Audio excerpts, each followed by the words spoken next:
As you can see, I look like shit and I'm really sick today. So in lieu of making some hot sauce, I'm gonna make myself a really spicy ginger and cabbage soup. So that'll hopefully knock this whatever sinus thing I have going on out of my system.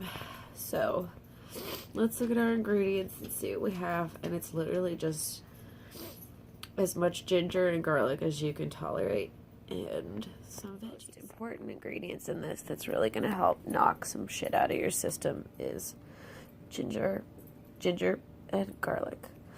So also I have chopped up some celery, some scallions, butts, because I don't have any onions, and I have some hen of the woods that I found actually the cemetery across the street from my house, and cabbage that I will chop up once I have some actual space on this cutting board. Actually sat out for a couple days and they're really quite dry.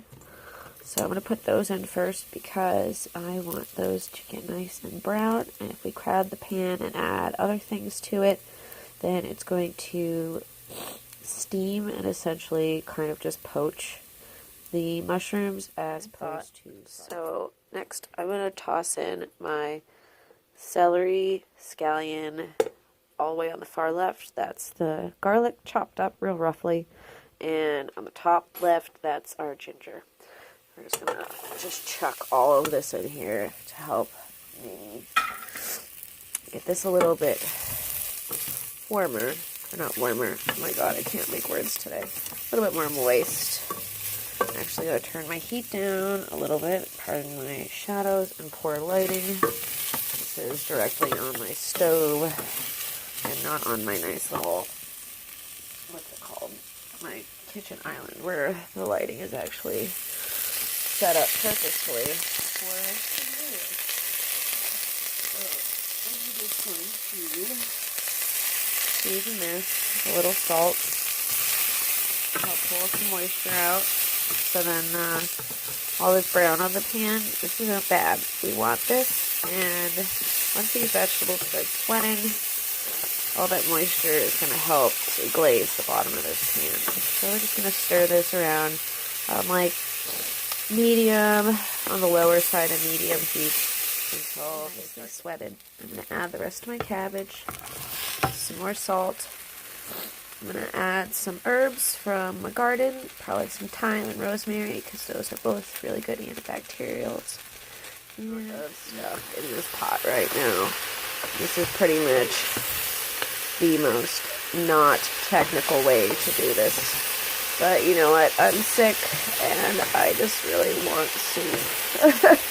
So I'm going to actually throw in a little bit of just regular house bottom shelf sake, just shochikubai. I'm going to go for more of a Asian flavor. And I wish I had some miso, but I do have some liquid from my fermented hot sauces that I might throw in here to give it some probiotic factors. And now I'm going to go try and find the lid that actually cooking for probably maybe like 5-10 minutes. And as you can see, things are starting to get nice and bright and vibrant, and a lot of liquids being released from the cabbage. And I found some tomatoes from a veggie platter from last night, so I just threw those in here too, because why not? Umami bomb for life. So we'll cover this and let this go probably like another 10 minutes before I add chicken stock, so just enough time to go feed my sorry. So now that this is cooked down a little bit more, I threw in 2 bay leaves, and I'm throwing in a can of diced tomatoes, rotels, and my sachet, which I'm just going to let float around in there. It's thyme, rosemary, and some parsley. Just let that sit. And then gonna top it all off with some chicken broth. But also feel free to use vegetable broth if you are vegetarian or just more of your thing. And this I might even fortify with some bouillon cubes just to maybe make it a little extra salty because my throat is in a lot of pain right now and I hate it. So I'm just gonna even these things out, make sure everything's submerged, and cover it and probably let it sit on medium heat probably about 20 minutes or so. And I've been really fortunate that a lot of people who grow a lot of peppers and vegetables have been kind enough to share them with me. And one of the things you can do while you're waiting for your soup to cook is string some chilies. Because not only do they look really neat hanging in your kitchen, but then you'll have them later if you want to use them in any sort of sauce or a stir fry. And by hanging them in the air and letting them air dry, they will, last for as long as you have. So I have these lovely Thai chilies from a wonderful lady named Beth who donated to me a bag of ghost peppers, little round guys. I don't quite know what they're called, but they're really delicious. But these Thai peppers, I don't quite know what to do yet, and I don't want them to go bad.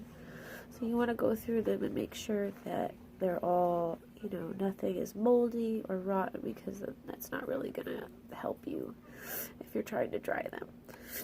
So I just have some embroidery thread that was actually, at one point in time I thought I wanted to start embroidering, and I just don't quite have the patience for it, at least not right now. So we're going to use this really pretty pink thread, and I'm going to add another knot on here just so a little extra security.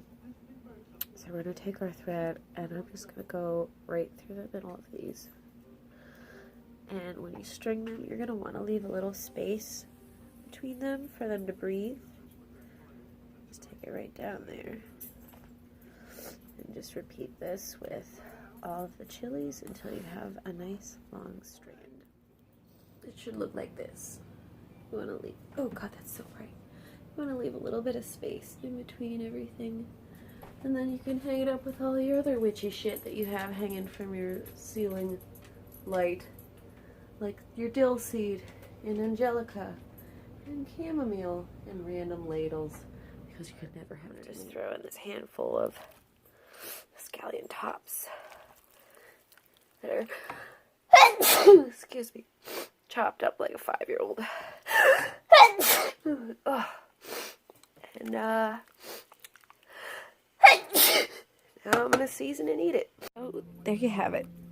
A very healthy-ish vegetable soup that now I'm going to completely fuck it all up by adding some hot sauce. I don't know if I want to add this one or if I want to add this one. Thank you, Heatonist and the hot ones, for keeping my life spicy. And hopefully I can actually taste something. So I'm just gonna go fucking ape shit here. Cool. Thanks, guys. Catch you next week. Hey, thanks again, guys, for tolerating all of my sniffles and sneezing and grossness. But if you have any other questions about shit, just hit me up on the grams and check out my BDSM hot sauce, available for sale now.